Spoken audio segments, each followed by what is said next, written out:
Me llamo Gustavo Petro y soy su presidente.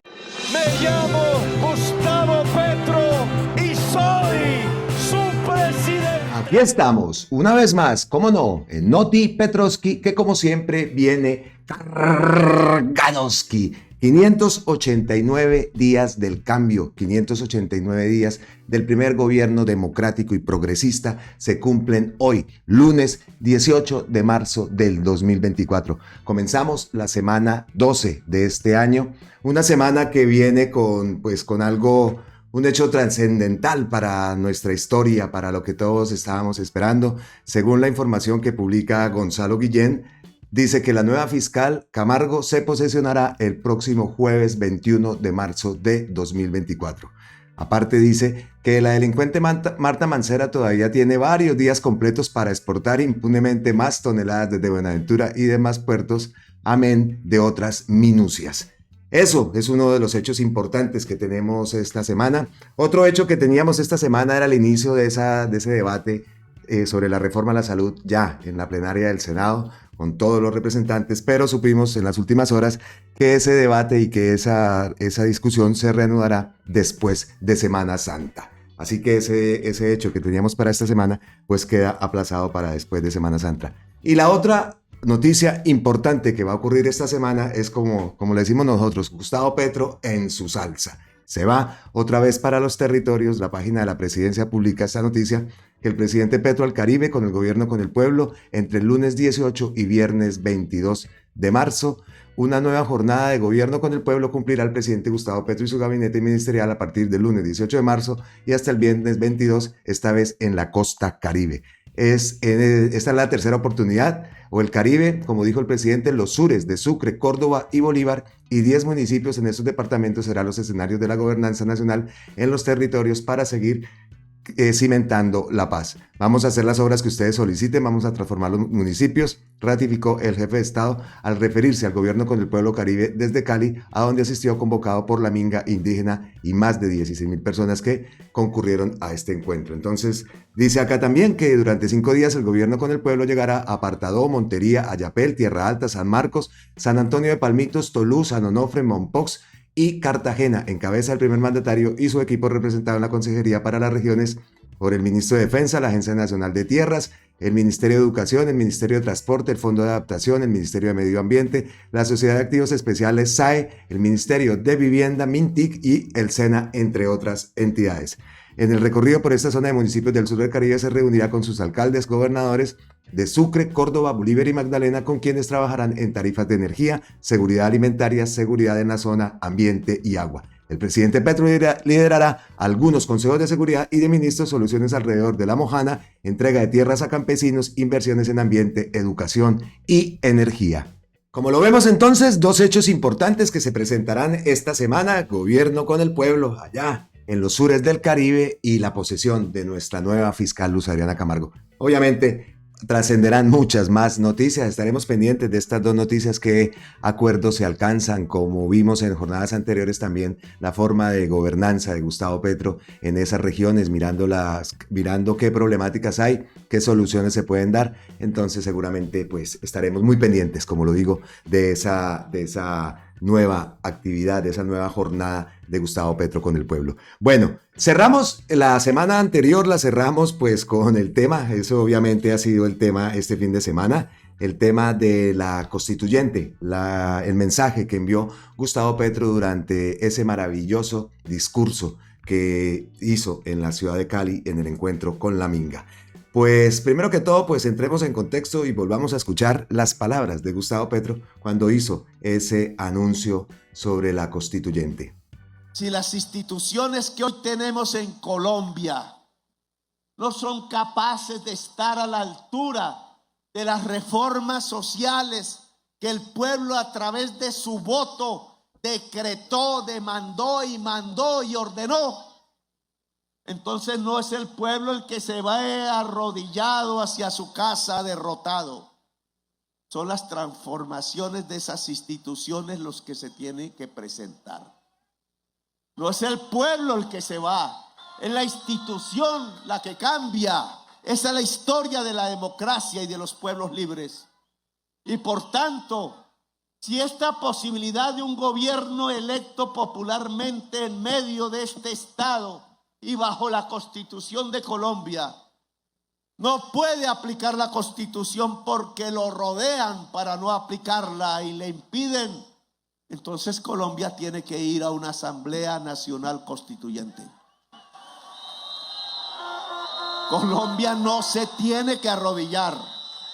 El triunfo popular del 2002 se respeta y la Asamblea Nacional Constituyente debe transformar las instituciones para que le obedezcan al pueblo su mandato de paz y de justicia, que es fácil de lograr en Colombia. Es el pueblo el que tiene la palabra. Este presidente llegará hasta donde ustedes digan. Recordábamos el momento en que Gustavo Petro manda ese mensaje, la idea de una constituyente. Obviamente ha sido el tema del fin de semana. Las repercusiones, las reacciones han sido muchísimas. En este momento, en este video, traigo dos reacciones principalmente. La reacción de Gonzalo Guillén y traigo la reacción de Angélica Monsalve, la fiscal de hierro, como le decimos cariñosamente, pues que lanza un hilo también respecto a este mensaje. Pero aparte de eso, hubo una entrevista que concedió Gustavo Petro al periódico El Tiempo, que aquí la tenemos y vamos a leerla porque la verdad, pues ahí contesta bastantes dudas, y envía varios mensajes pues a toda la opinión pública. Entonces, como lo decimos, una entrevista dada al diario El Tiempo, que lleva como título: Presidente Petro, no tengo intención de reelegirme y no impulsaré una constituyente en ese sentido. El mandatario habló sobre su idea en la entrevista exclusiva con Andrés Mompotes, director de El Tiempo. Presidente de la República, Gustavo Petro, le salió al paso a la fuerte polémica que se desató en el país tras su anuncio de promover una Asamblea Nacional Constituyente como la del 91. Afirmó que con esa idea no busca sacar adelante los proyectos que no han pasado su examen en el Congreso, ni alargar su permanencia en la Casa de Nariño. El jefe de Estado sostuvo que lo que busca es que se examine qué aspectos de la Constitución firmada hace 33 años no se han desarrollado en temas de educación y reforma agraria, entre otros. Insistió en la movilización de la gente y habló de usar mecanismos existentes en la Constitución, como los cabildos abiertos, para empezar a debatir los cambios que busca promover en la Carta Magna. Presidente, usted ganó las elecciones legítimamente con una propuesta de cambio y bajo sus mismos mecanismos democráticos logró aprobar leyes en el Congreso como la reforma tributaria. Pero ahora que las reformas van lentas y a punto de ser archivada la de la salud debido a la evaluación legítima de los legisladores, usted dice que las instituciones no están a la altura de sus propuestas y por eso pide una asamblea constituyente. ¿No es contradictorio argumentar eso cuando lo que precisamente está funcionando es la democracia de un Congreso elegido, al igual que usted, por los votos de los colombianos? El presidente no decide el futuro, contesta Gustavo Petro, el futuro de una Asamblea Nacional Constituyente. Ese es el primer error del debate propuesto este fin de semana. La Asamblea Nacional Constituyente es un mecanismo democrático contemplado en la Constitución del 91. El proceso constituyente que he propuesto no tiene que ver con recuperar los proyectos de ley que el Congreso hunda. Primero, por razones de tiempo. Si el Congreso hunde la reforma de la salud, nos lleva a una crisis y no por decisión del presidente. Es porque esa es la realidad de hoy, de nuestro sistema. La estructura interna del sistema ha llevado a que fracasen. Se han quebrado 100 EPS de las 126 y solo quedan 5 que cumplen los requisitos y que han pedido la mayoría participar en ser gestoras. Así que el proyecto de ley lo único que trata es de una transición equilibrada y ordenada hacia los objetivos que propuso el gobierno. Estos temas no tienen que ver con una Asamblea Nacional Constituyente. Si se convoca mañana, sería apenas para corregir los errores de los sistemas actuales y contrarrestar las crisis que vengan. Mi propuesta de constituyente no es para las reformas actuales.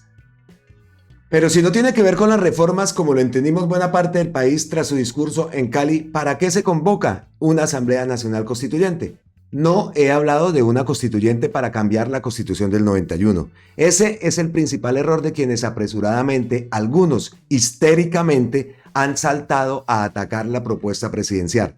Lo que tenemos que examinar es que del texto de la Constitución del 91 no se ha desarrollado, como la priorización del gasto en la educación de todos los colombianos, como la facilidad para hacer una reforma agraria. Lo fundamental está en lo que en los últimos 30 años los poderes constituidos no han podido desarrollar. Ese tema tiene que ver con 6 puntos fundamentales. ¿Cuáles son esos 6 puntos? Propongo 6 temas de diálogo que requieren atención urgente. En primer lugar, es crucial implementar de manera efectiva el Acuerdo de Paz de 2016, el cual fue desatendido y atacado durante el gobierno anterior. Se robaron los recursos de la paz y la Fiscalía de Barbosa nada investigó. Aspectos fundamentales como la reforma agraria y la solución del problema de las drogas ilícitas deben abordarse con premura. Además, proponemos complementar el acuerdo para hacer frente a los desafíos actuales de violencia en los territorios. En segundo lugar, es esencial garantizar en el corto plazo las condiciones básicas de vida para todos los ciudadanos, que incluyan salud, pensión y acceso al agua. En tercer lugar, se requiere una reforma judicial que acerque al sistema judicial al ciudadano, lo haga más efectivo y tenga una dimensión reparadora en términos de verdad y garantía y de no repetición. La verdad como el eje de la justicia. Sin verdad no hay perdón ni reconciliación. La verdad no ha aparecido hasta el momento y la JEP se quedó corta porque se han fragmentado los procesos investigativos en diferentes tribunales, generando una verdad incompleta. Que nunca más se patrocine un fiscal general que use la entidad como plataforma política contra un gobierno en ejercicio. Cuarto, proponemos el reordenamiento territorial, donde se fortalezca la autonomía local y siempre y cuando el territorio excluido sea rápidamente incluido y empoderado. Y en quinto lugar, también me interesa el cambio climático, tema que no se tocó en la Constitución del 91 por el contexto en el que se vivía en ese momento. Y por último, instamos a establecer un diálogo en torno al fin de la violencia en Colombia y la reconciliación. Todos estos objetivos pueden alcanzarse dentro de nuestro marco constitucional, utilizando los mecanismos de participación ciudadana existentes. Dice aquí también, pregunta, pero la actual Constitución y los procesos legales ofrecen mecanismos para desarrollar todos estos propósitos que usted señala. De hecho, ya se ha realizado. ¿Por qué buscar entonces una constituyente?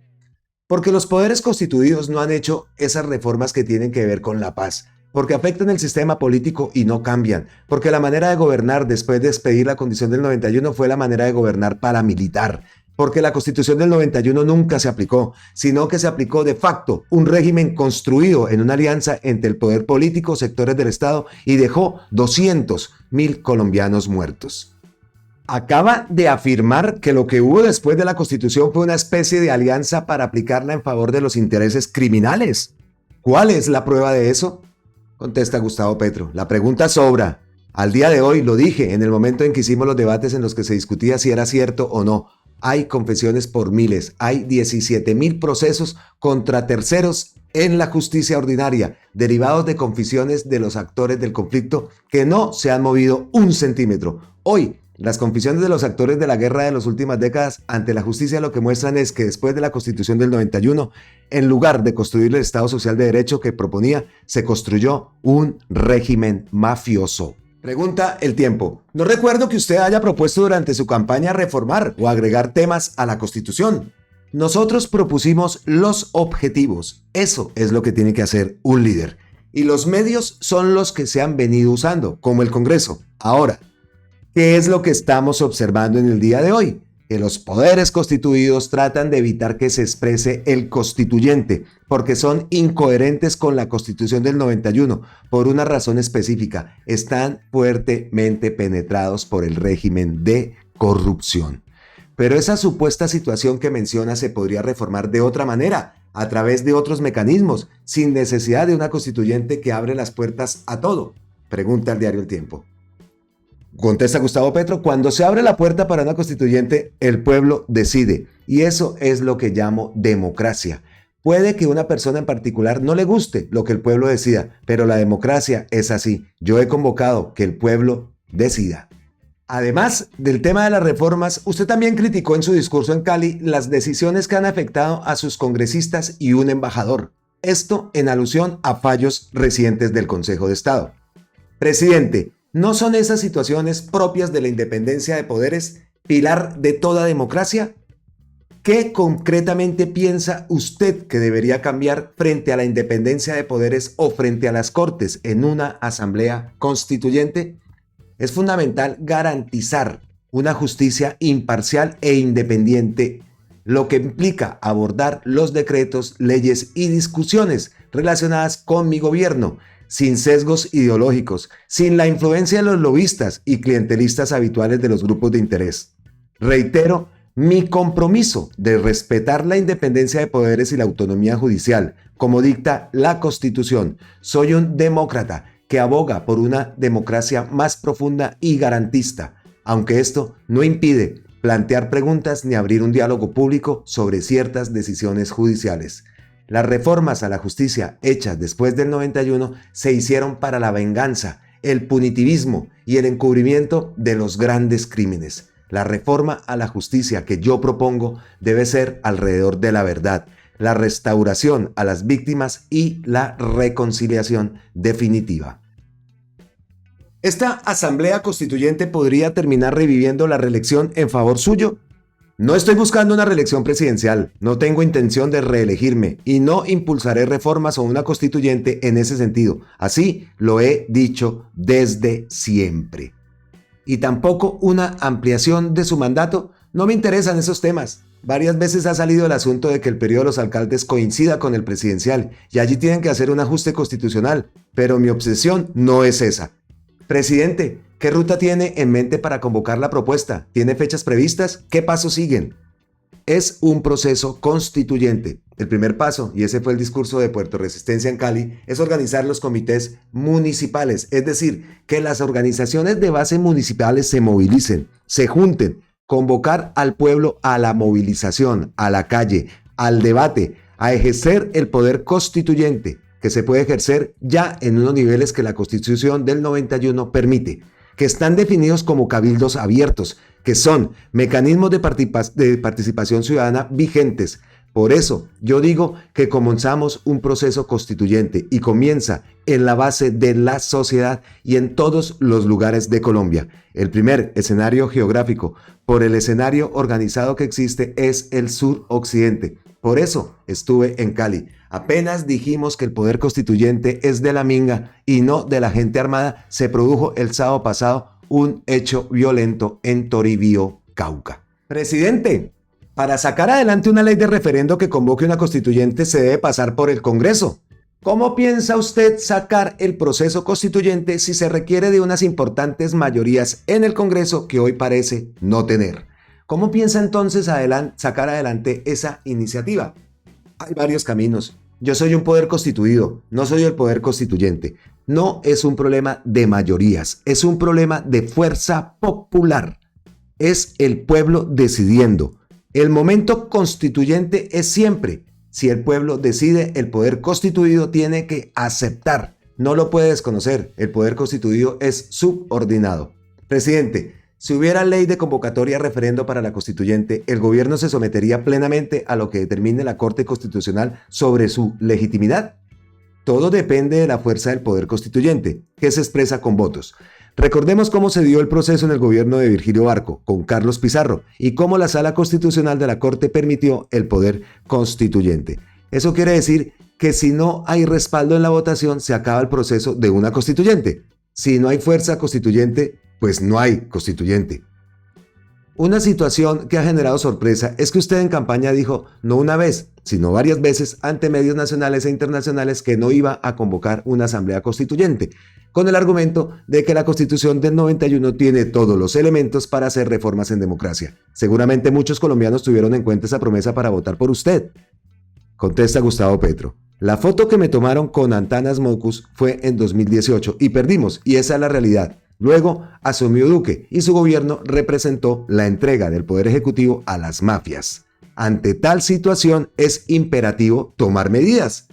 En cualquier área que reviso en la que me involucro encuentro expoliación y robo y lamentablemente la Fiscalía no investigó. Ya sabemos por qué. No niego que en mi gobierno pueda ocurrir lo mismo. Por eso he instruido a los ministros que no encubran nada. La situación que heredamos da asco. La corrupción no conoce límites y parece que algunos la consideran un derecho. Es necesario actuar. Ningún gobierno está exento de enfrentar incidentes de corrupción y sobre todo cuando las mafias han cooptado a las instituciones y se han arraigado en ellas. En este gobierno tenemos cero tolerancia con ese oscuro legado. Por ello, hemos emprendido todas las acciones necesarias para honrar nuestra promesa de integridad.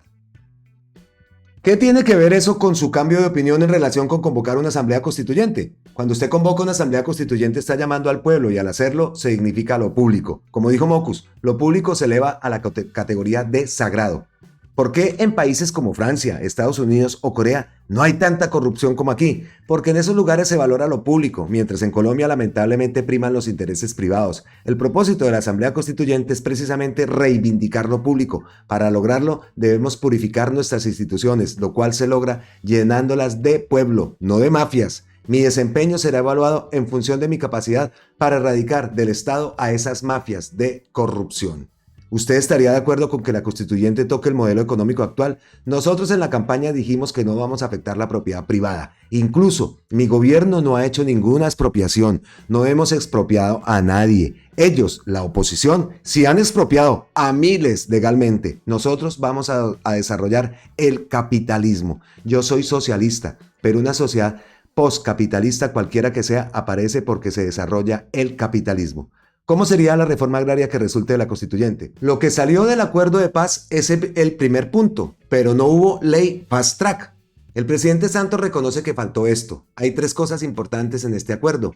Y ese es uno. Incumplieron el acuerdo de paz con las FARC y hay que cumplirlo. Si queremos una sociedad avanzada y en paz, ese es uno de los temas de por qué hay que desatar el proceso constituyente. ¿Eso significa expropiar las tierras? No. Incluso yo propuse comprarlas a un precio comercial. ¿Usted sería partidario de que la Asamblea Constituyente tramite un marco jurídico que permita una ley de punto final, aún con el riesgo de que eso implica en materia de impunidad frente a la Corte Penal Internacional? Hay una tensión entre venganza y verdad. ¿Qué preferimos más, la venganza o la verdad? Volvemos entonces a los sistemas, a los instrumentos, pero las concepciones es lo primero que hay que determinar.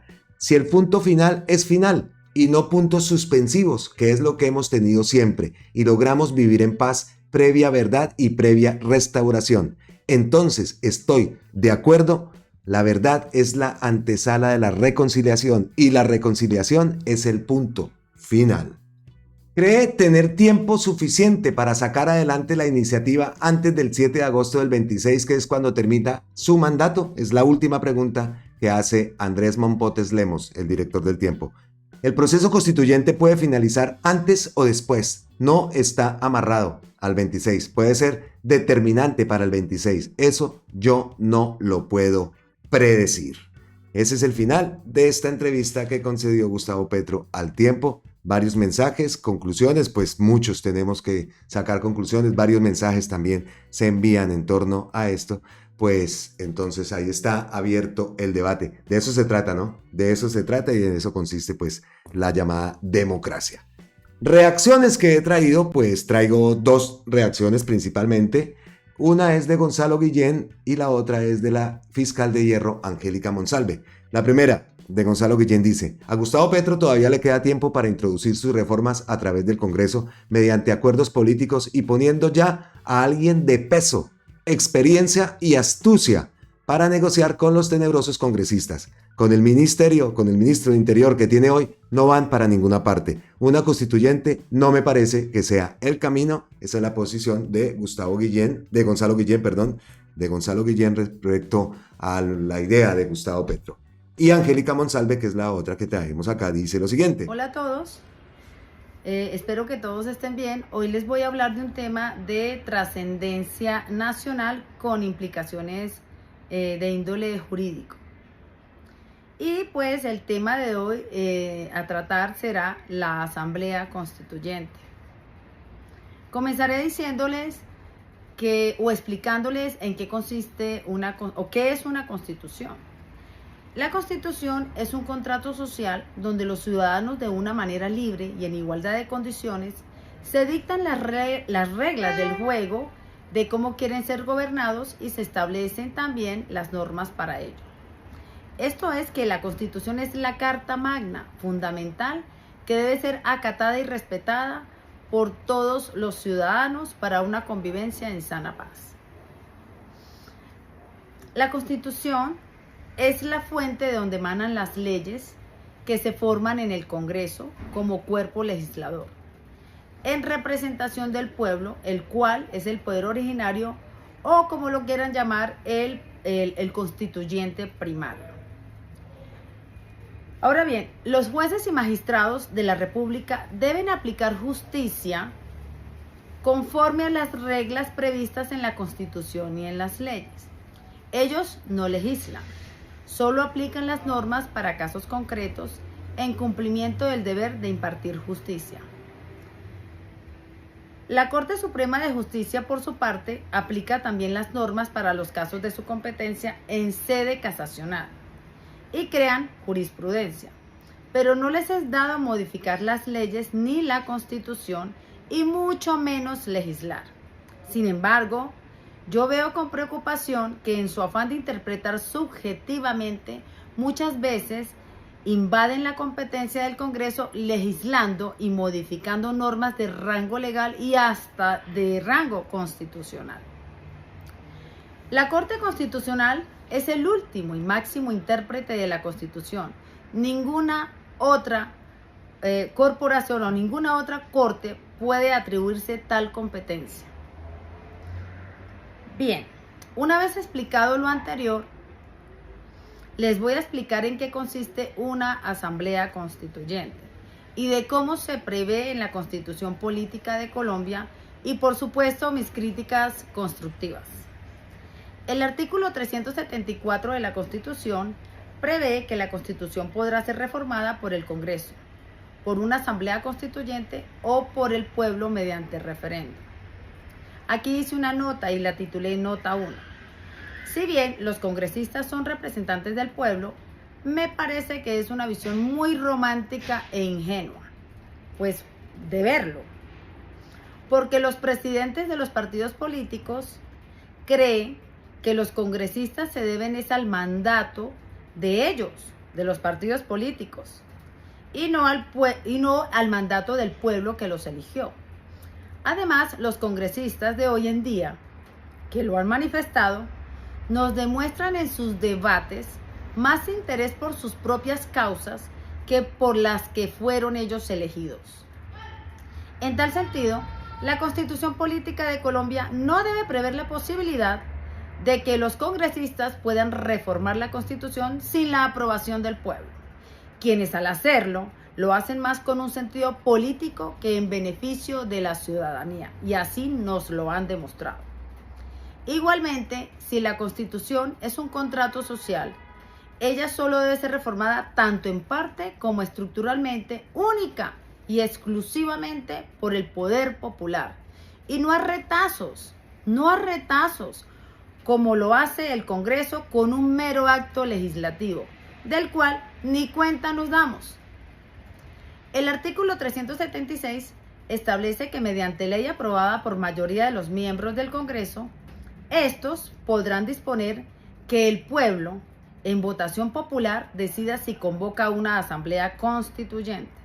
Para aprobarla se deben obtener el voto positivo de una tercera parte de los ciudadanos inscritos en el censo electoral. La asamblea deberá ser elegida por el voto directo de los ciudadanos. Aquí hice una nota que la titulé la Nota 2. La Constitución prevé que el pueblo puede convocar una asamblea constituyente, pero es una mentira, porque para hacerlo necesita pedirle permiso al Congreso. Es decir, el pueblo no puede convocarla si el magnánimo Congreso se lo prohíbe, porque constitucionalmente es una facultad discrecional de esa corporación. Darle permiso o no al pueblo para convocar una asamblea constituyente es una facultad del mismo Congreso. Como podemos ver, tenemos un peaje o una alcabala para poder convocar una asamblea constituyente. Actualmente tenemos aproximadamente 40 millones de colombianos inscritos en el censo electoral. De obtener la autorización del Congreso, esta se convocaría con más o menos 13 millones de votos positivos de los electores. La situación del país amerita una asamblea constituyente. En mi concepto sí, pero con ciertas condiciones. La Constitución del año 1991 dice que la soberanía reside en el pueblo, pero no es verdad, porque en el texto de su desarrollo contradice este postulado. Les diré algunas razones por qué.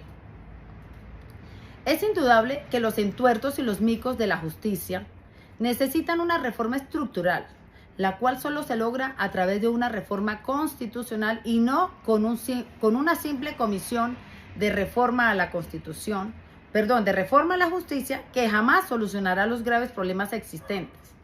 Como por ejemplo, la construcción del fuero constitucional es una burla a la justicia, porque le garantiza impunidad a los delincuentes de cuello blanco.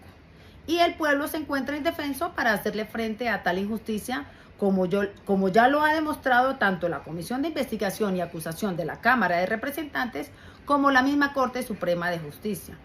Otro ejemplo es el poder omnipotente que se le da al fiscal general de la Nación, incluso para violentar la independencia y la autonomía judicial, para hacer favores políticos.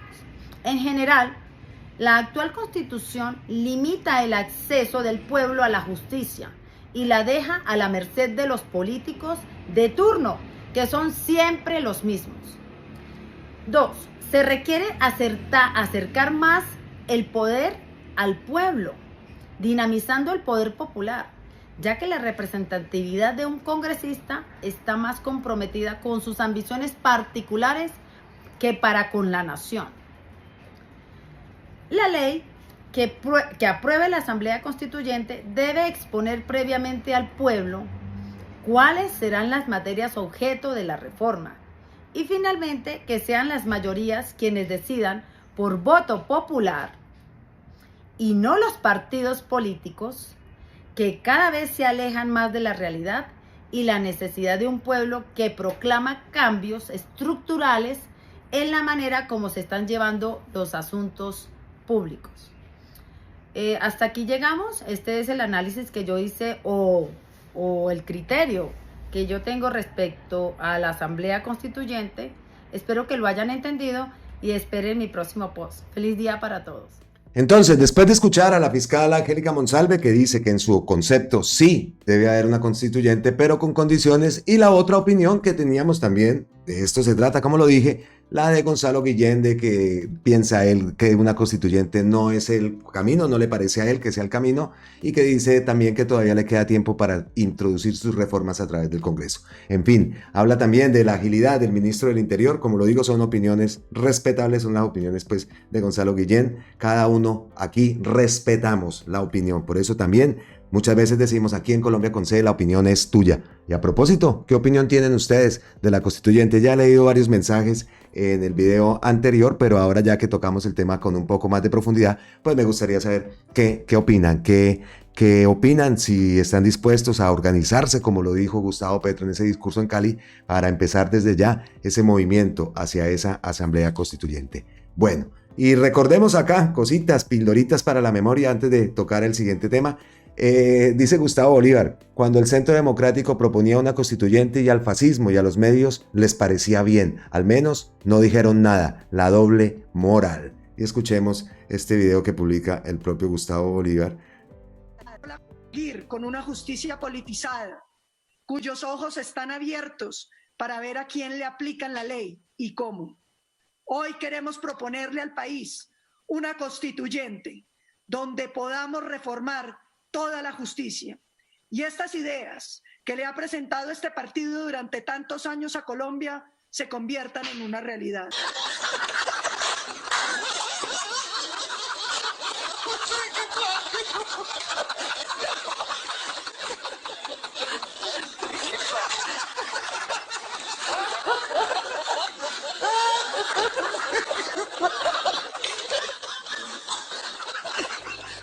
Así cerramos este primer bloque de la información que tenemos en este Noti Petrovsky. El segundo tema que vamos a tocar es el tema del anuncio que hizo también Gustavo Petro. Se suspende el cese al fuego con el Estado Mayor Central. Eso lo escuchamos también y vimos todo lo que ocurrió después de ese discurso que dio Gustavo Petro en Cali, cuando salió la minga. Mire lo que dice Gustavo Petro, cómo hace un recuento de las cosas, vea. Una vez la minga salió de Puerto Resistencia en Cali del diálogo conmigo y desde donde se lanzaron las propuestas de comités municipales de fuerzas populares para desatar el proceso constituyente, fue atacada a fuego en Toribío, Cauca, por el Estado Mayor Central. Con ese hecho, el Estado Mayor Central del Cauca viola el acuerdo de cese al fuego.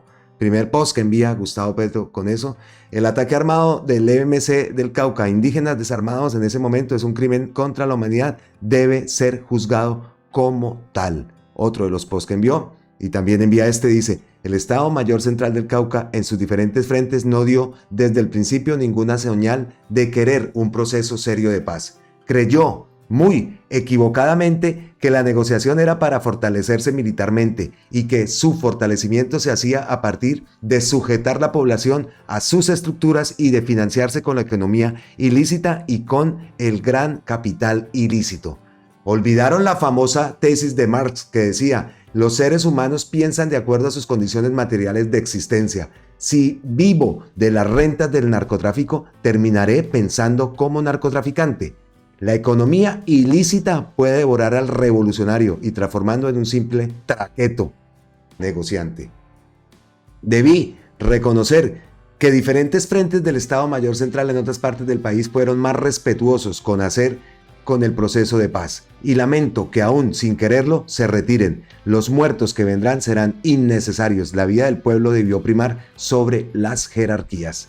El gobierno no puede permitir que el Estado Mayor Central, como los antiguos españoles esclavistas, piensen que es válido matar indígenas y personas pobres de los territorios de Colombia. Le pido a los menores de edad tratar de retirarse cuanto antes de esa organización y a sus jóvenes poner las decisiones del pueblo constituyente del suroccidente como su guía y no al jefe con el dinero mal habido. El gobierno aceptará a toda persona u organización que quiera hacer historia haciendo la paz en Colombia. Cita con este mensaje Gustavo Petro: el gobierno suspende el cese al fuego bilateral y temporal de carácter nacional con impacto territorial con el Estado Mayor Central de las FARC. Eso lo publicó la W Radio. Y también tenemos acá un post de Leonardo González Perafán. Él es papá y director de Indepaz y del Observatorio de Derechos Humanos y de Conflictividades. Es defensor de los derechos humanos también. Pues Leonardo, y esto lo cita Gustavo Petro también, dice: la Asociación de Cabildos e Indígenas de Toribío, Tacuello y San Francisco solicitan suspender el cese bilateral suscrito con el Estado Mayor Central. Hacemos un llamado a la Corte Penal Internacional a que inicie procesos de investigación por estos hechos que conllevan al exterminio físico y cultural de nuestras comunidades. Asimismo, solicitamos al Gobierno Nacional suspender el cese al fuego bilateral suscrito con el Estado Mayor Central de las disidencias de las FARC, pues no pueden estar sentados en una mesa de diálogo mientras en los territorios siguen cometiendo delitos de lesa humanidad. Y entonces confirmamos esa noticia, también la publica aquí RTVC Noticias: el gobierno suspende el cese al fuego con el Estado Mayor Central de las FARC en 3 departamentos. Este sería el decreto. Dice acá, ya sabemos lo que dijo: en este ataque hubo heridos y se reportó la muerte de la mayora Carmelina Ascue Yulé. Este hecho indignó a la comunidad indígena que pidió justicia, suspender el cese al fuego con las disidencias de la FARC de Iván Mordisco. En el que sería el decreto número 0385 del 17 de marzo del 2024, a través del cual el Gobierno Nacional emite orden de retomar acciones militares contra el Estado Mayor de las FARC. Se ordena suspender el cese al fuego bilateral y temporal de carácter nacional con impacto territorial entre el gobierno y el Estado Mayor Central de las FARC en los departamentos de Nariño, Cauca y Valle del Cauca. El documento que se puede consultar en este enlace, vamos a abrir el documento, aquí lo tenemos, aquí lo vemos. Dice aquí también, se solicita la reanudación de las operaciones militares y ofensivas y operativos policiales a partir de las 0 horas del día 20 de marzo de 2024 en contra de las estructuras del Estado Mayor de las FARC presentes en los departamentos de Nariño, Cauca y Valle del Cauca. También tenemos acá esta reacción de León Valencia que dice: el gobierno nacional le había dado mucho a las disidencias de Iván Mordisco sin recibir nada a cambio. le concedió estatus y protagonismo político, les ofreció un cese al fuego, les permitió que organizaran una estructura nacional donde eligieron cobijo a una multitud de grupos dispersos, y esas disidencias continuaron golpeando a la población civil, avanzaron en su expansión y violaron constantemente el cese al fuego. Demasiada paciencia que se agotó. Con toda debe reaccionar el gobierno ante estos terribles y nefastos hechos que ocurrieron y que le ocurrieron a la minga. ¿Hasta cuándo? ¿Hasta cuándo? Pues mano dura. Y el anuncio que hace Gustavo Petro habla de muertos innecesarios, pero imagínense, toca ese punto pues también. Entonces queda ese tema también. Dice, sí, dejamos acá con ese tema y pasamos a otro temita, que son los 3 bloques que tenemos importantes acá, que tiene que ver con la reforma a la salud. Esa reforma a la salud, todo lo que viene, vamos a ver también qué han ocurrido. Han ocurrido varias cositas y Gustavo Petro pues le ha respondido a varios de esos que nos dirigían y esos que es que yo no entiendo cómo puede tener opinión en estos momentos Uribe, Gaviria, por allá por otro lado Vargas Lleras, y pues Gustavo Petro le ha salido y le ha contestado a uno por uno. Con él Gustavo Petro puede con todos. Entonces pues vamos a tocar tema reforma a la salud. El Centro Demoníaco publica esto, dándose alardes, ¿no? Vean como el Centro Demoníaco no asistirá a la reunión convocada por el presidente Petro para este lunes 18 de marzo. Consideramos que al haber liderado y firmado la ponencia mayoritaria de archivo de la reforma a la salud debe dársele trámite dentro del marco constitucional de la Comisión Séptima del Senado. Reiteramos que para la mejora del servicio de salud en zonas rurales dispersas y profundidad en la prevención no es necesaria una ley de la República. ¿Y por qué no lo hicieron nunca, infelices? No se preocupen, igual están impedidos. Vuelve acá a tocar zurdos de corazón, ese tema que también lo tocamos en un video anterior, esa investigación que hizo Zurdos. Dice acá Gustavo Petro: contrario a la propuesta pública de Uribe, hecha solo para aparentar propuesta, la realidad del uribismo es llevar el sistema que crearon en la Ley 100 y a su crisis terminal y de manera desordenada. Es una irresponsabilidad, pero, ojo, la responderemos. Es que es increíble cómo esta gente se siguen burlando de todos nosotros. Es que eso es lo más triste. Eso es lo más triste, lo más indignante. Vamos a ver en qué termina todo esto. Bueno, y muy importante, vi un artículo que publica la gran Carolina Corcho, una columna que ella misma escribe, y la tenemos acá porque viene perfecto para todo esto. Dice acá, es para la revista Sur, la propuesta de archivo de la reforma a la salud y la crisis estructural del sistema de salud, por Carolina Corcho. Vamos a leer, importante, lo que dice la doctora Carolina en esta columna. El pasado 12 de marzo, 8 senadores de 14 que conforman la Comisión Séptima del Senado radicaron ponencia de archivo de la reforma a la salud. Es un documento paradójico porque reconocen que sí se requiere una reforma que resuelva los problemas de inequidad del sistema, brindar sostenibilidad financiera, eliminar barreras de acceso y brindar mejores condiciones al personal de la salud. Pero al unísono proponen el archivo de una reforma que considera todos estos puntos. Todos estos puntos están considerados en la reforma que se proponen hundir. Los senadores expresan que la reforma que presenta el gobierno pondrá en riesgo la vida de millones de colombianos y a lo largo del documento no logran explicar el porqué de esta afirmación y tampoco presentan una alternativa a la propuesta gubernamental. Continúan en la repetición de un conjunto de afirmaciones sin sustento, en donde dicen que el país requiere una reforma, pero esta no debería acabar con la unidad de pago por captación UPC. Un tanto extraña esta afirmación, porque varios artículos de la ponencia gubernamental contemplan la UPC. ¿Leyeron otra ponencia? Dicen que no se debe sacrificar la cobertura universal, que permite prestar servicios en todo el territorio nacional. Eso no es cierto.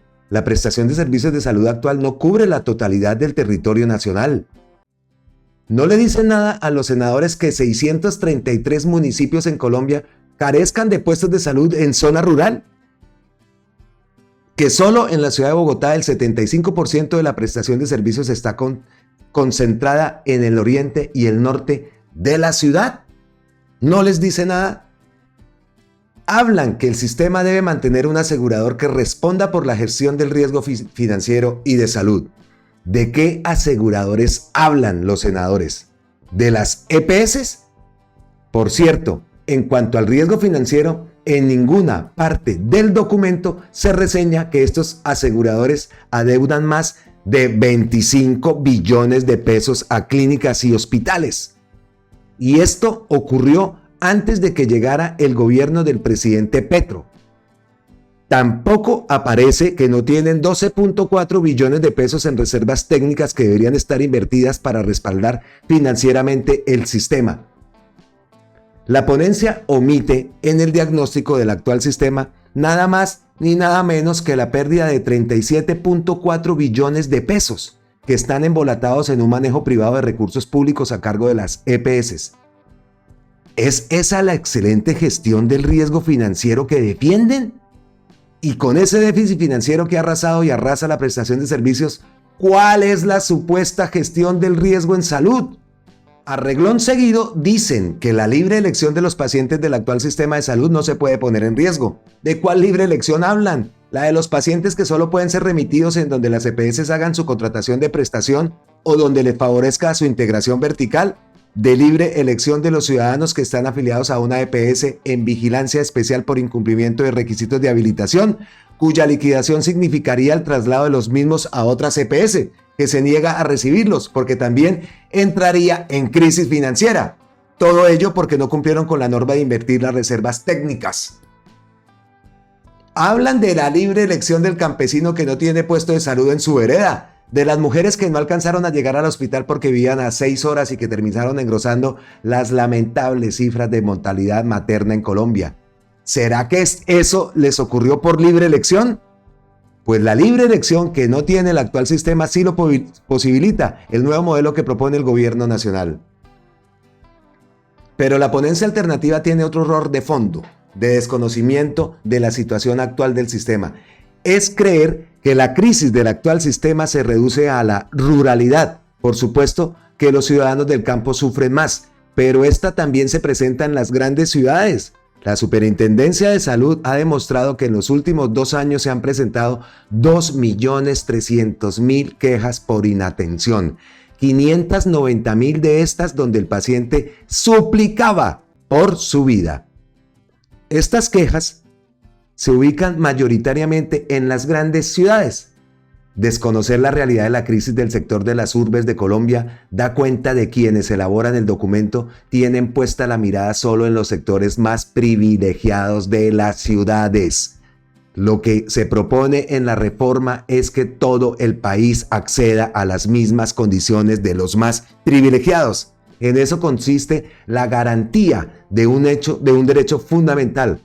Incurren, además, en el error garrafal de considerar que la atención primaria en salud, APS, es un asunto solo requerido en las zonas rurales y para los ciudadanos empobrecidos, desconociendo discusiones de décadas ya superadas a partir de Alma Ata en 1978 y la OMS, en donde la APS propende por la equidad, la universalidad y la solidaridad. No es solo para un sector poblacional. La APS es la esencia misma de los sistemas de salud en el mundo. Se desconoce además los avances jurisprudenciales y legales de la Corte Constitucional y del propio Congreso de la República, en donde se reconoce el derecho fundamental a la salud con enfoque diferencial, eso sí, pero sin discriminación, fragmentación y segmentación de la población. Luego, citan la Ley 1438 de 2011 como un marco legal que permitiría resolver barreras de acceso, superar déficits de especialistas que no cuantifican, la interoperabilidad del sistema de información, la mejoría de la prestación de servicios. La pregunta que le queda a uno es: si la Ley 1438, expedida hace 13 años,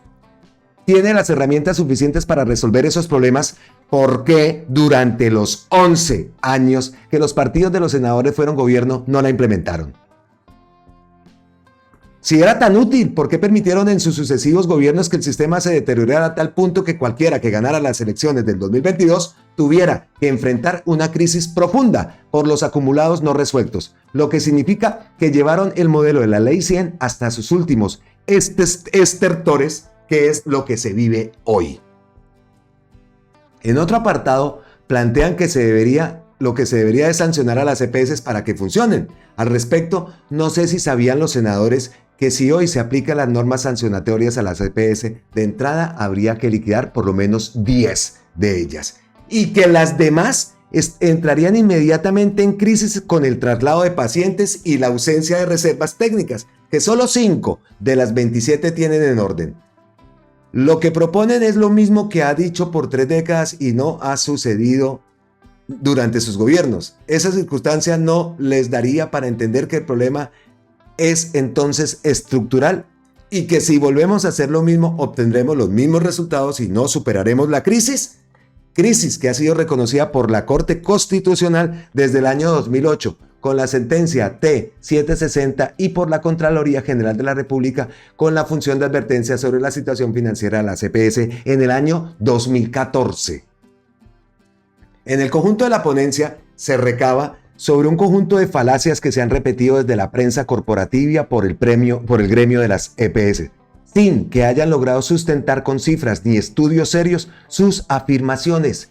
Miremos algunos de estos. Vuelve y se repite que la UPS es insuficiente, aun cuando en noviembre del 2023, ante esa misma afirmación, el Ministerio de Salud y Protección Social, después de varias mesas técnicas de 18 EPS, más sus 2 gremios en donde confrontaron cada una de las cifras, no pudieron concluir que hubiera insuficiencia de la UPC. Además, se demostró que solo 4 de 27 EPS habían hecho reporte de información válida para el cálculo de la UPC del año 2024. Y con lo que presentaron no pudieron soportar siquiera un aumento del 7%. El gobierno tuvo que apelar a otras variables para aumentar al 12.01. No existe ninguna evidencia hoy de que la UPC sea insuficiente. Vuelven y recaban sobre la falacia de que la crisis del sistema es inducida por el gobierno de Gustavo Petro, lo que denominan crisis explícita, frase que la oposición sacó de un video editado de manera malintencionada de una conferencia mía, en una ramplona degradación del debate público llevado al meme y al fake news, vía redes sociales. No puede demostrarse por los hechos históricos que haya sido durante el gobierno del presidente Gustavo Petro que inició la crisis de la salud. El mismo gobierno de alguno de los senadores firmantes en el año 2009 declaró una emergencia social en salud. Si no había crisis desde entonces, ¿por qué la declaratoria de la emergencia del gobierno de Uribe Vélez? Tampoco es cierto que esa crisis emerja por el pago atrasado de los presupuestos máximos, estos que antes correspondían a los recobros del no post.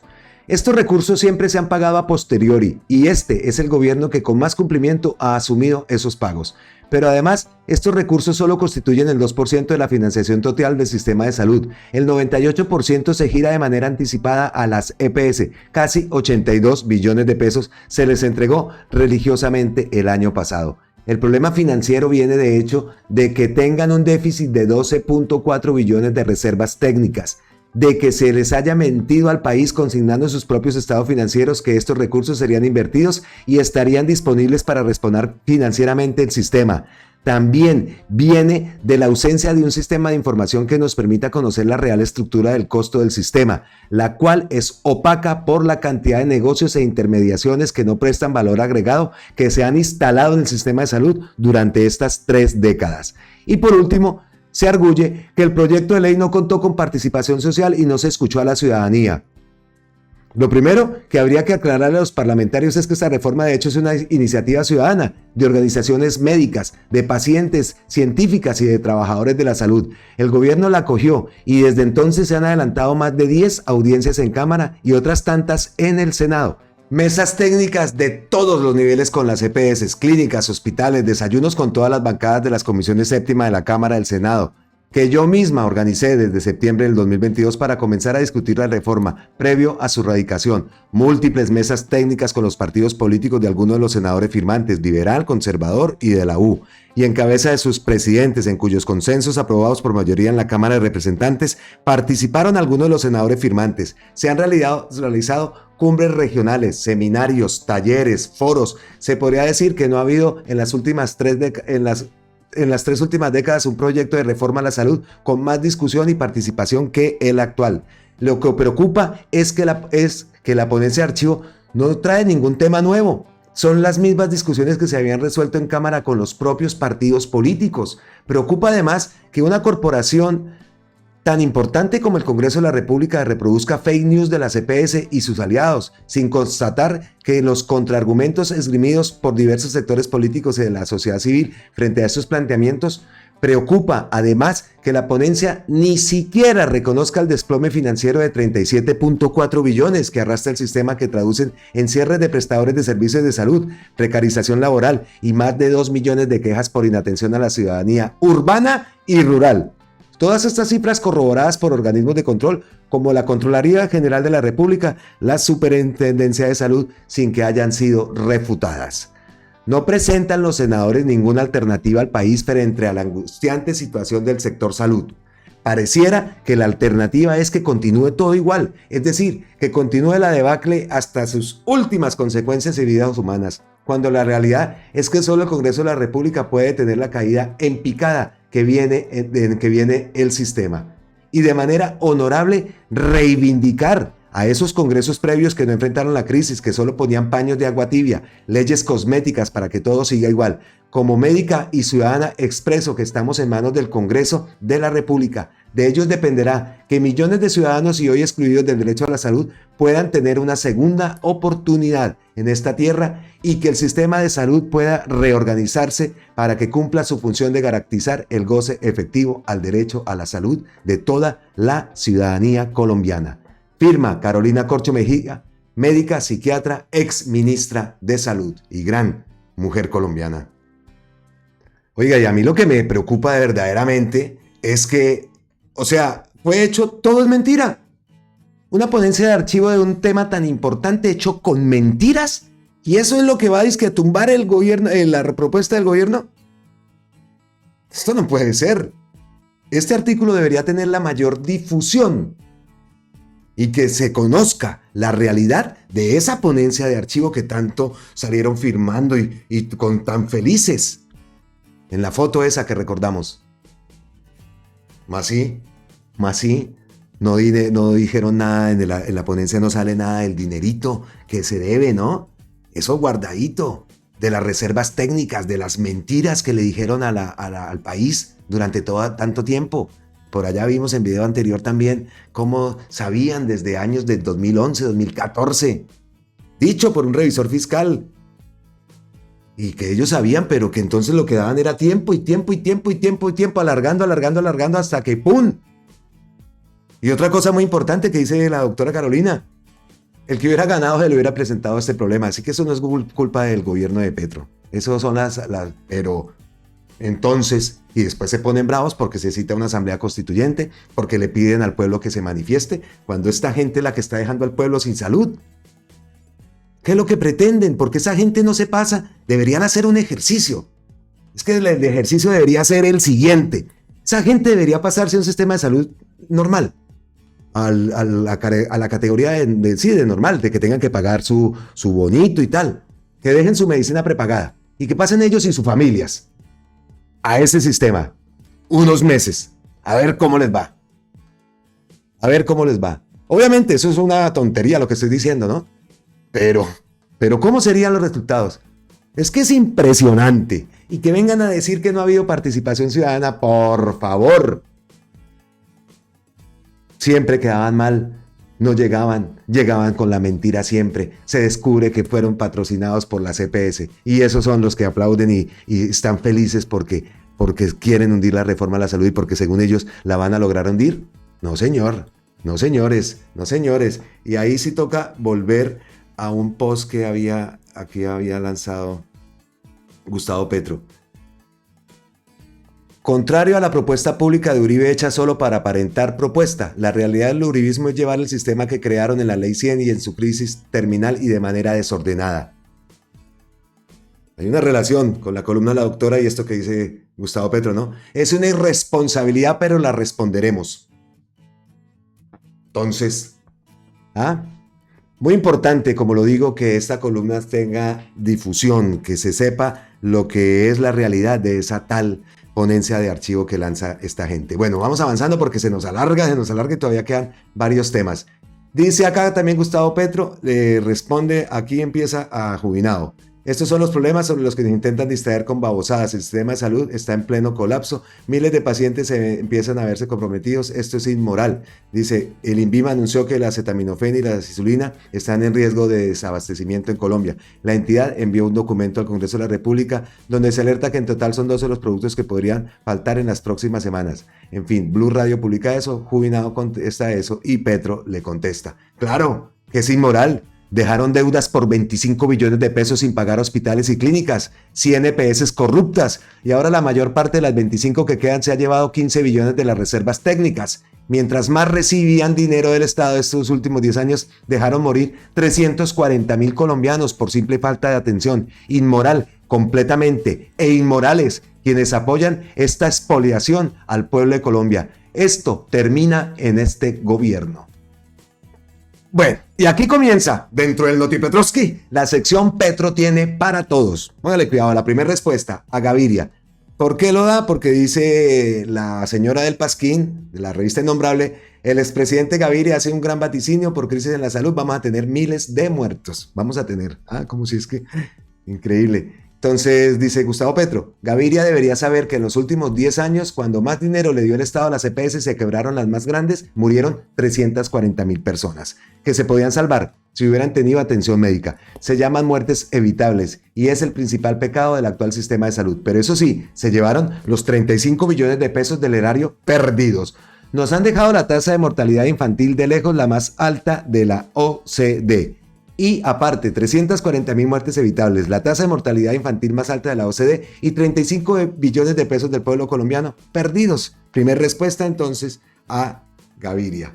A Uribe también le dice, Uribe se contradice, propone una transición al sistema de salud preventivo de carácter mixto, cosa que el proyecto del gobierno también propone. Pero su bancada busca hundir el proyecto, con lo cual solo logrará eliminar la transición en la que estamos de acuerdo y hará que se vuelvan imprescindibles las medidas inmediatas. Por eso invité a dialogar a los parlamentarios mañana lunes, o sea hoy, que ya dijo el Centro Democrático que no asistiría, tanto en el proyecto de salud como en la reforma pensional del sistema aprobado en 1993. Ya se desplomó por su propia dinámica interna. De las 126 EPS constituidas ya no quedan sino 5, la mayoría de los cuales quieren la transición a gestoras y las demás quebraron o incumplieron las normas vigentes fundamentales.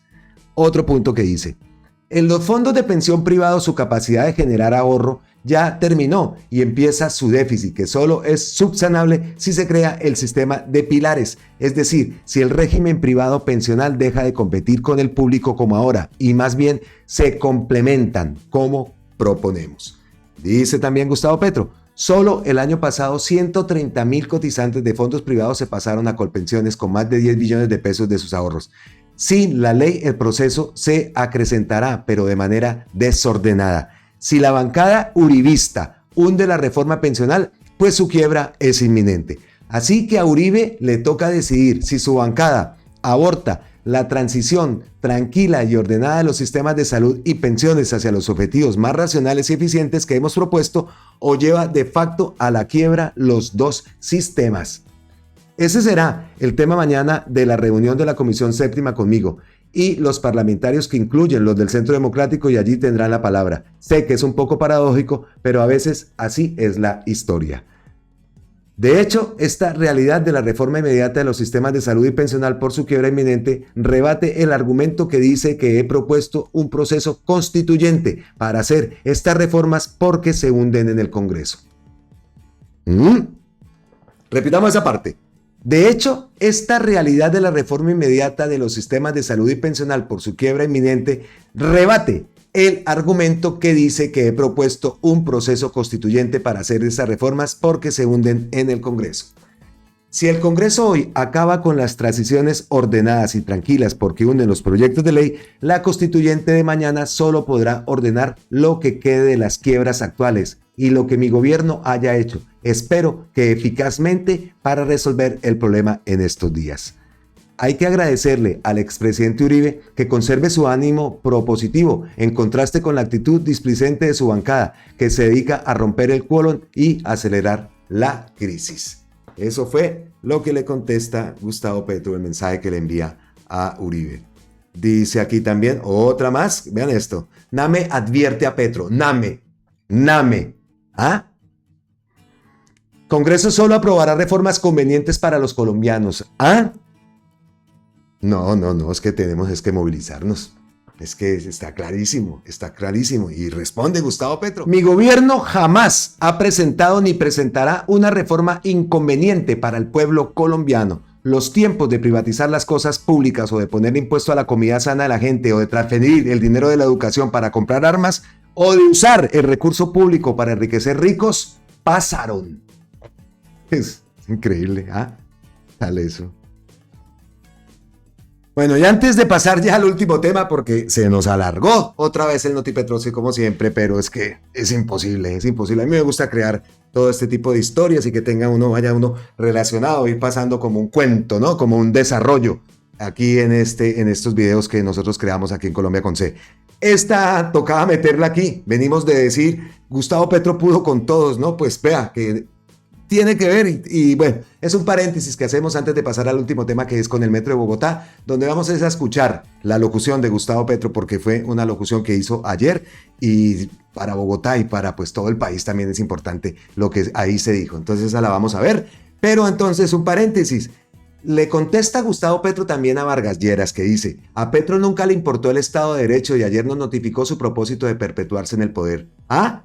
Entonces viene Uribe, viene Gaviria y ahora Vargas Lleras. Quien votó por la reelección fue usted. Aquí lo tengo que no me están viendo. Quien votó por la reelección fue usted, Germán, no yo. Usted estuvo 16 años en los gobiernos de Uribe y Santos, no yo. Hay adictos al poder, yo no lo soy. El proceso constituyente está previsto en el Estado Social de Derecho, es su base. La Constitución del 91 dice que el pueblo es la fuente de toda soberanía. Esa fue la respuesta que le dio a Vargas Lleras, que tenía que meterla aquí, como en la sección Gustavo Petro tuvo para todos. Y bueno, pasamos ahora sí al Metro de Bogotá. Antes de pasar al Metro de Bogotá y de ver el video que publica Gustavo Petro, que fue la locución que hizo el día de ayer. A ver, ¿qué tenemos anterior aquí? ¿Qué más tenemos a ver de las últimas publicaciones del presidente? Ya hablamos de que el gobierno inicia esta semana. No, entonces bien, vamos al día. Entonces, el último tema. Como lo dije, el tema del Metro de Bogotá. Gustavo Petro también lanzó ayer una alocución, nos cogió aquí durmiendo como siempre, el cambio de hora, y ahora a partir de la otra semana ya el cambio de hora son 7 horas, ahí tenemos un poquito más de diferencia, entonces pues a veces es mejor las 7 horas que las mismas 6 horas. ¿Y qué otra cosa les quería decir? Pues también que esta semana también empieza la primavera aquí en Europa. Entonces, pues estamos pendientes también del cambio de temperatura, del cambio de clima, ya se siente, pero todavía quedan unos fritos por ahí, unos fritos que es que a veces lo cogen a uno y se le meten hasta los huesos, pero sí se notó este fin de semana el cambio de temperatura es así, es radical. Bueno, entonces no hay nada más por el momento, entonces vamos a leer qué fue lo que escribió Gustavo Petro. Este es el estudio con los mejores expertos nacionales y extranjeros para evaluar proyectos sobre el Metro de Bogotá. Proponemos un metro mixto, una parte elevada, la que ya se está haciendo, y subterranizar desde la estación Antonio Nariño hasta la calle 72. Vamos a escuchar. Importante esto, y después nos despedimos. ¿Listo? Me acompaña el ministro de Transporte, William Fernando Camargo, de Boyacá, y nuestra viceministra de Infraestructura, María Constanza García, de Cúcuta. Con ellos venimos trabajando desde hace ya bastante, desde el año 2012, en la Bogotá Humana tuvieron la experiencia de vigilar los estudios del metro subterráneo de Bogotá en aquel entonces. Y por eso hoy nos acompañan, porque ya en el gobierno nacional y 8 años después de haber dejado la alcaldía, estamos otra vez ante la discusión del metro de Bogotá, que se financia en un 70%. Yo quisiera un 100% con los recursos del presupuesto nacional, es decir, con los dineros de todos y todas las colombianas. Por eso prometí hacer esta presentación de este estudio. Vamos a hablar hace un par de días. Les dije que íbamos a explicarles a ustedes las principales conclusiones que nos arroja este estudio, bastantes hojas y páginas que hizo la Sociedad Colombiana de Ingenieros con respecto al metro de Bogotá. La Sociedad Colombiana de Ingenieros, por ley, es la asesora del gobierno nacional en estas materias. Estamos hablando de una asociación sin ánimo de lucro, con reconocimiento en el sector de más de 125 años, y que para este caso empleó 36 expertos internacionales y nacionales, entre ellos Ginés de Rus, economista reconocido mundialmente, experto en análisis de costo-beneficio y de la economía del transporte. Este análisis costo-beneficio es fundamental para saber si un proyecto es bueno o es malo, o compararlo entre varios proyectos. El documento que aquí está evaluó condiciones económicas, geotecnia, estructuras, túneles, operaciones, demanda, condiciones ambientales, urbanísticas, entre otras, para determinar lo que gana la sociedad con las diferentes alternativas del proyecto de metro versus los costos que tiene la sociedad para hacer cada una de estas alternativas. Se trata de escoger la mejor. Dado que el proyecto robusto del metro subterráneo que estudiamos en nuestra administración bogotana, y yo como alcalde de la Bogotá Humana, y que llegaba hasta la calle 127, fue completamente desechado por las administraciones posteriores, decidimos no estudiarlo más. Se perdieron 135.000 millones de pesos de entrada en unos estudios muy bien hechos que se le entregaron al entonces gobierno nacional, pero que nos engañaron, cambiaron los proyectos en el distrito y irreversiblemente se perdió. Ese proyecto ya no se puede construir hoy. La pérdida del proyecto que se diseñó en mi alcaldía, según este mismo estudio que se hace ahora, representa una pérdida para la sociedad bogotana de 8 billones de pesos. 8 millones de pesos.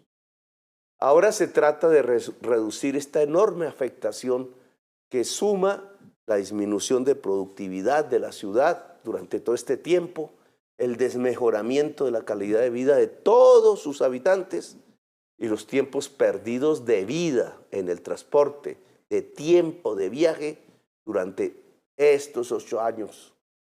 Al no haber hecho el proyecto de la Bogotá Humana, se perdieron 8 billones de pesos para la sociedad bogotana. El estudio de la Sociedad de Ingenieros se desarrolló durante más de 6 meses y se evaluaron 9.820 documentos técnicos que nos permiten comparar principalmente 2 opciones de metro para Bogotá. Uno, el que se viene desarrollando, el que se puso en contra del proyecto del metro subterráneo, del cual ya no hablaremos más. Completamente elevado, con 16 estaciones que inician Bosa, sube por la avenida 1 de Mayo y toma la Caracas hasta la calle 72, a donde llega siempre de manera elevada. Ese es el proyecto que actualmente se está semiconstruyendo. Allí se articularía al segundo tramo subterráneo y que está en un proceso prelicitatorio y que va hasta Suba. Nosotros presentamos una nueva alternativa de metro que vamos a llamar mixto, que proponemos, conservando el tramo actual que se está construyendo en la actual administración, desde el patio Taller en Bosa hasta la estación Antonio Nariño, cerca al centro de Bogotá, en donde se vuelve subterráneo, es nuestra propuesta, para llegar hasta la carrera 13 y por ahí seguir hasta la calle 72 en el norte de la ciudad. La nueva alternativa mixta tendría 2 estaciones más. Hoy podemos reducir esa pérdida de los 8 billones de pesos provocada por suspender el proyecto de metro subterráneo a 3 billones de pérdidas si escogemos el proyecto de metro mixto, según como se puede concluir del estudio de la Sociedad Colombiana de Ingenieros. Es decir, que hoy el mejor metro para Bogotá es el metro mixto, que no tiene su primera estación subterránea en la estación de la Ortúa. Comienza la subterranización en la estación Antonio Nariño, la estación Ortúa es en la calle Primera y toma la carrera 13 por ahí hacia el norte. El estudio de la Sociedad de Ingenieros arroja 2 indicadores finales para los 2 proyectos, que es lo que quiero presentarles. Se denomina uno la TIR, tasa interna de retorno, y un segundo correlacionado con esa TIR que se llama valor presente neto. ¿Qué significan esos indicadores? La llamada TIR es como la rentabilidad que recibirá toda la sociedad bogotana por hacer el proyecto. Puede compararse con el porcentaje de ganancia que obtiene alguien al montar el negocio y compararlo con otro. ¿Cuál es más rentable? Las conclusiones del estudio indican que la rentabilidad TIR de ambos proyectos, proyectada durante 30 años, es 9.5%. Ambos da igual, tienen la misma rentabilidad. El proyecto actualmente desarrollado por la alcaldía desde los tiempos de Peñalosa, hace 8 años, y la propuesta que presentamos, que es ese mismo proyecto, pero subterranizándolo en la estación Antonio Nariño y cogiendo subterráneo hasta la calle 72 por toda la carrera 13. Da la misma rentabilidad social, 9.5%. Pero cuando se examina el otro indicador, el valor presente neto, PPN le ponen los técnicos, que significa la sumatoria de beneficios sociales en 30 años. Podría haber sido un siglo, porque las líneas de metro duran hasta, la de Londres tiene 150 años.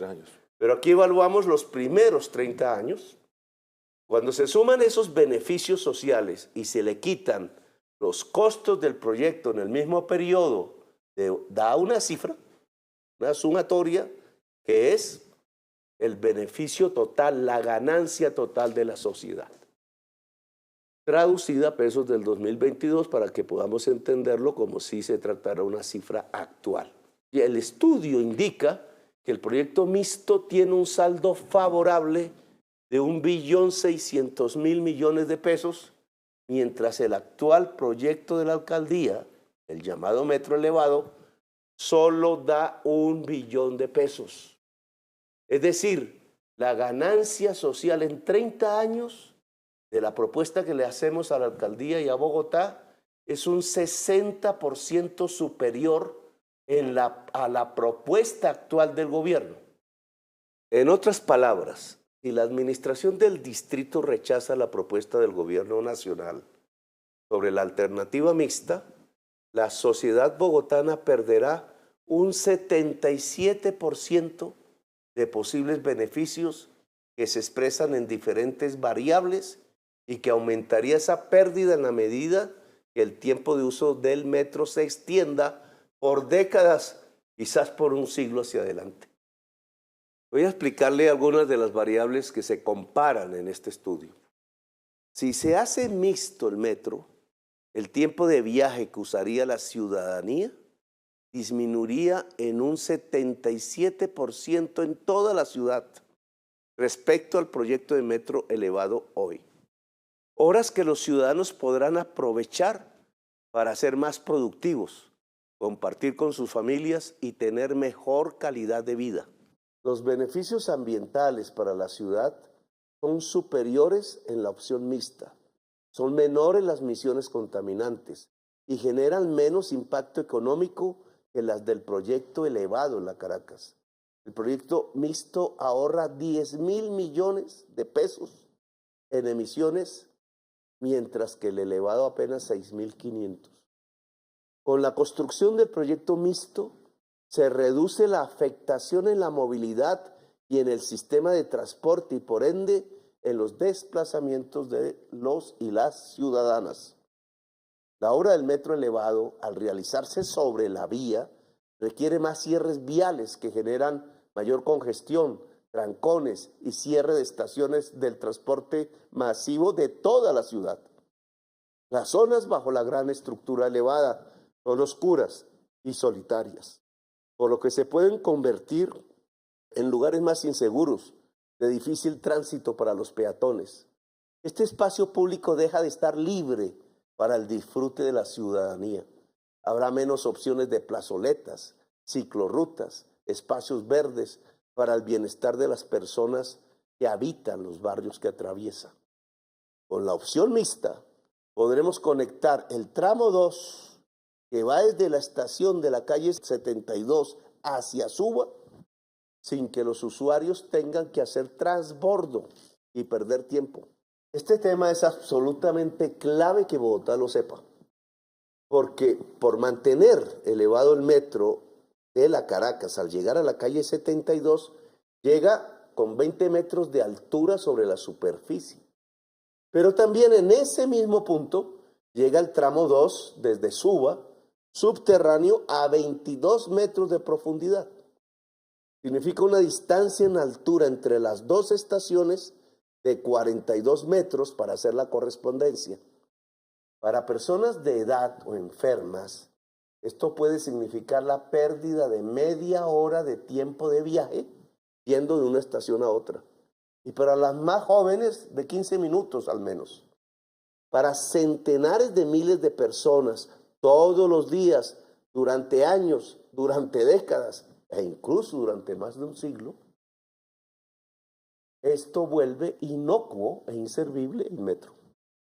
Se trata de una verdadera falla de planificación con la gente, con el dinero público, con la ciudad, porque la demora entre las dos estaciones quita el tiempo que el metro debería ahorrar si se tomaran, por ejemplo, buses. Algo similar sucede en la estación Antonio Nariño, donde comienza la pendiente ascendente de la ciudad hacia los cerros orientales. En la alternativa elevada, el metro tiene que subir en pendiente, hacer este movimiento. En cambio, en la alternativa de subterranizar, precisamente donde comienza la colina, la opción mixta simplemente va a nivel y entra con la misma pendiente a ser subterráneo al interior de la colina del borde oriental. Esto hace que el costo operacional de todos los años que dure la línea del metro, es decir, más de un siglo, el metro elevado sería mucho más alto que los costos operacionales del mixto que proponemos y se reflejará inmediatamente en las tarifas que se cobren a los pasajeros. Lo que he mostrado no es un capricho mío. Son expertos de talla mundial y nacional los que con base en el estudio nos permiten extraer estas conclusiones. A la Agencia Jurídica del Estado le solicito que adelante las actuaciones que sean necesarias para defender los recursos del presupuesto general de la Nación y que con estos podamos financiar un mejor metro para Bogotá. Todavía es posible. Si se escoge la alternativa mixta, no es que haya que detener las construcciones actualmente en proceso. Todo el extremo occidental, que esto es lo que se está construyendo, sigue igual. Solo hay que variar cuando se va llegando al centro, que todavía no es. Todavía es posible mejorar la calidad de vida de millones de ciudadanos y ciudadanas, trabajadores, estudiantes que a diario destinan 3 y hasta 4 horas de su vida y hasta más en sus recorridos. Le entregaremos completo este estudio al alcalde de Bogotá y a los órganos de control de la nación. Prometí financiar un 100% el mejor tramo para Bogotá. Y estoy dispuesto a cumplir mi palabra. Los expertos han hablado y la ciudadanía ya conoce a partir de hoy las conclusiones que podemos sacar de sus estudios. Aún estamos a tiempo. Tenemos una oportunidad única aquí y ahora. Aquí me acompaña el ministro de Transporte, William Fernando Camargo, de Boyacá, y nuestra viceministra de Infraestructura, María Costanza García, de Cúcuta. Con ellos venimos trabajando desde hace ya bastante, desde el año 2012. En la Bogotá Humana tuvieron la experiencia de vigilar los estudios del metro subterráneo de Bogotá en aquel entonces. Y por eso hoy nos acompañan, porque ya en el gobierno nacional, y 8 años después de haber dejado la alcaldía, estamos otra vez ante la discusión del metro de Bogotá. Prometí financiar un 100% el mejor tramo para Bogotá y estoy dispuesto a cumplir mi palabra. Los expertos han hablado. La ciudadanía ya conoce a partir de hoy las conclusiones que podemos sacar de sus estudios. Aún estamos a tiempo, tenemos una oportunidad única aquí y ahora.